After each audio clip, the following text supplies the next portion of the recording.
Good Wednesday morning, everyone. It is Wonderful Wednesday. I wonder what the wonder is for today. Take a look in Seesaw to see what the wonder is and try to have it ready before 8:30 so you can share with us. Today we have science at 9. At 9:45 we will read together, So You Want to Be President, and I will be asking you guiding questions throughout that.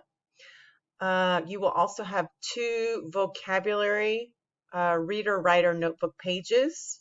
They are assigned at 7 this morning. At 10:45 we will do a multiplication practice on using partial products. At 11:45 we will have Wrap Up Wednesday. I will show you 2 different paragraphs on how to write using the topic sentence and idea, supporting details, as well as the conclusion. I will give you 2 examples of that and explain what your project of the week is. It is due on Monday, so you have plenty of time. It is a Mother's Day project. So let's make it a great Wednesday, and I will see you guys at 8:30.